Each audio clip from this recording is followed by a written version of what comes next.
Hello, teacher. This is my work of the road of democracy, and I have made a little PowerPoint for reviewing this whole topic. So I hope you like it. I will first start defining democracy. Democracy is a word from the Latin language. It literally means rule by the people.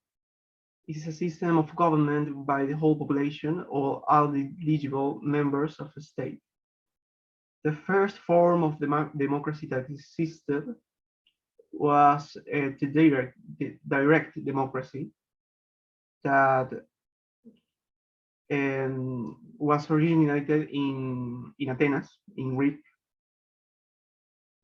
The system of government of England is a democratic system, and that system is regulated from an institution called the Parliament.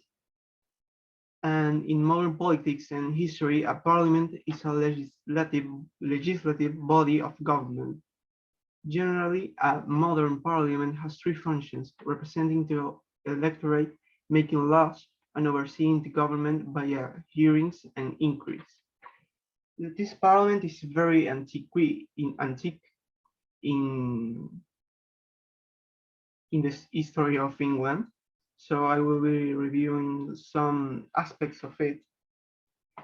But first, I want to start by narrating a dispute for power between the church and the state. The power of England before the 12th century was divided between church and state.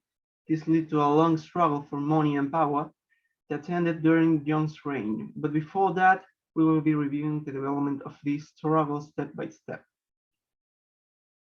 First of all, this begins on the 1066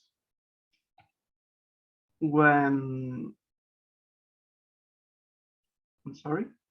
when the Pope wanted William to accept him as his feudal lord, but William refused because he had created Norman bishops and given them land on condition that they paid homage to him. It was unclear whether the bishops should obey the Church of the King or the King.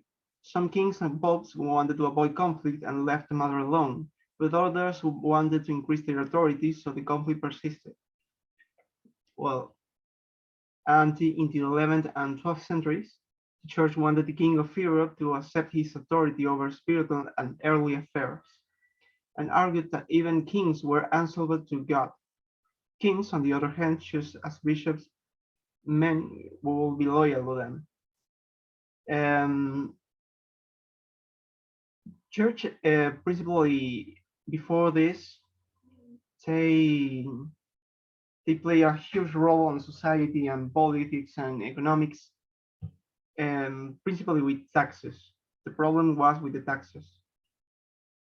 The first serious quarrel between William Rufus and was between William Rufus and Anselm, the man he had made Archbishop of Canterbury.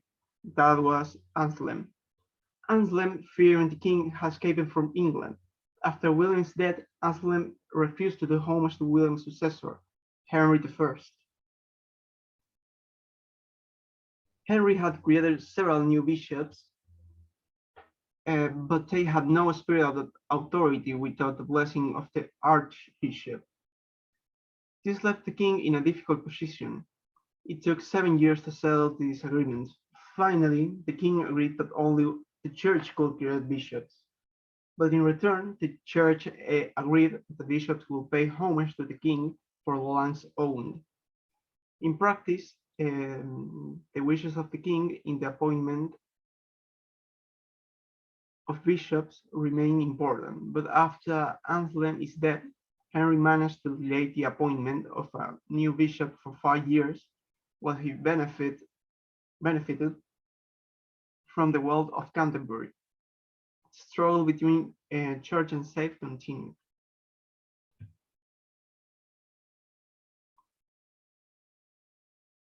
Henry II appointed his friend Thomas Becket as archbishop. of Canterbury in 1162. Henry hoped that Thomas would help him bring the church under his control, but Becket refused. Later, he had run away to France. But in 1117, Becket returned to England, determined to resist the king. Henry was very angry, and 4 knights went to Canterbury to murder Becket. They killed him in the holiest place in the cathedral, on the altar steps. And then Henry had to ask the Pope his forgiveness, and because all Christian Europe was shocked, and Tom Becket became a saint of the church.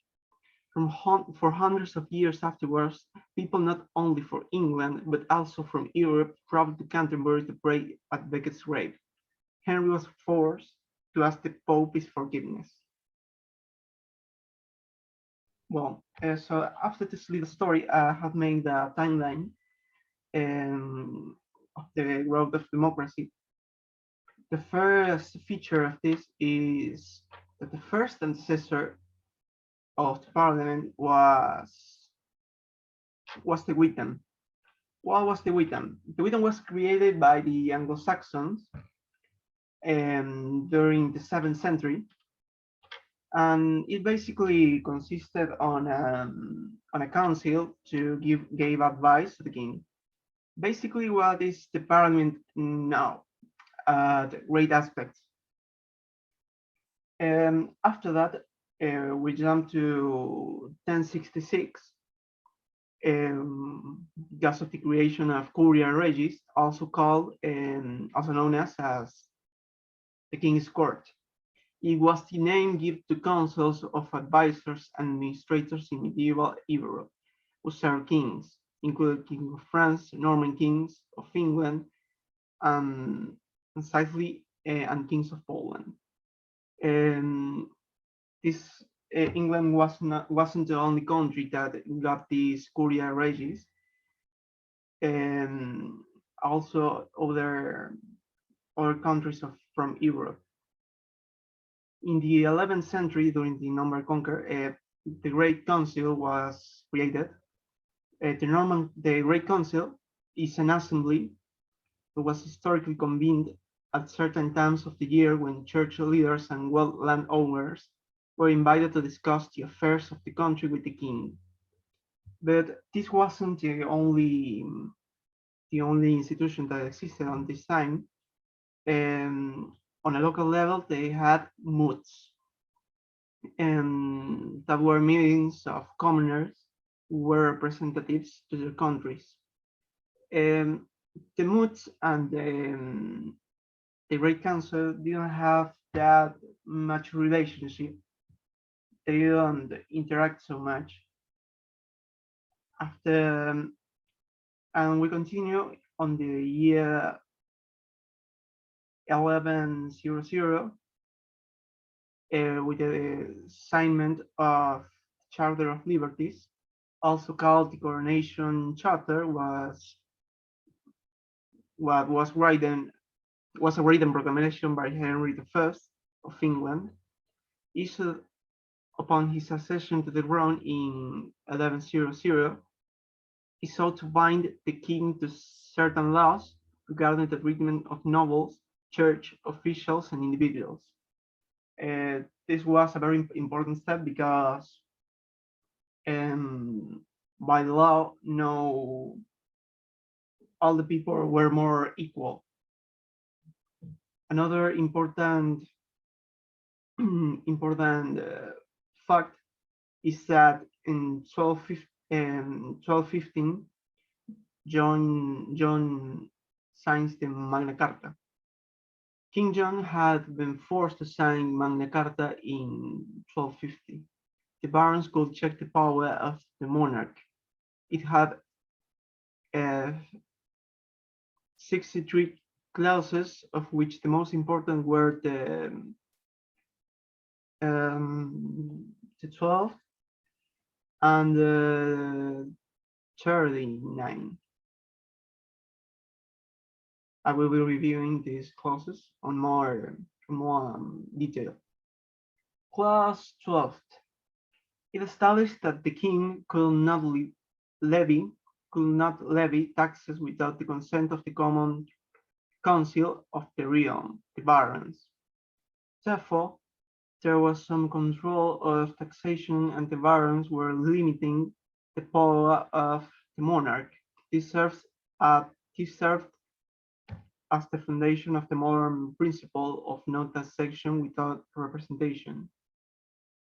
And the other clause established that no free man could be imprisoned unless by the lawful judgment of his peers or by the law of the land.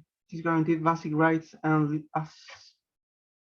liberty of the subject, right of trial by jury, equally of all before the law, and the supremacy of the law. We continue with the timeline. The first parliament, if we can call it like that, was created on the 1258. During the reign of Henry III, the barons took over the government and elected a new council of nobles. Simon de Montfort, their leader, called it a parliament. But some of the nobles didn't support the revolutionary new council and remained loyal to Henry III. With their help, Henry killed Simon Montfort in 1265, but he was careful to accept the balance which the Montfort had created between kings and nobles. That was the first time when this institution was first called a parliament, but the modern parliament was actually the first representative parliament. It was created in 1295.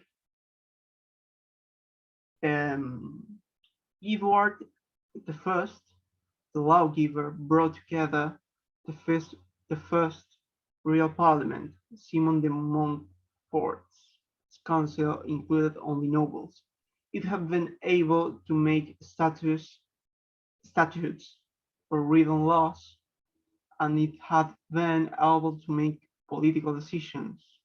It was known as model parliament. It was more representative because it not only appointed nobles but also two knights, two citizens, and two burgesses from all the shires, cities, and boroughs. The two houses were formed: the houses of lords of the nobility and prelates, and the house of the commons, where two classes were divided: the royal aristocracy, smaller landholders, and the upper middle classes of merchants and traders. Well, so that was it. I hope you have liked it.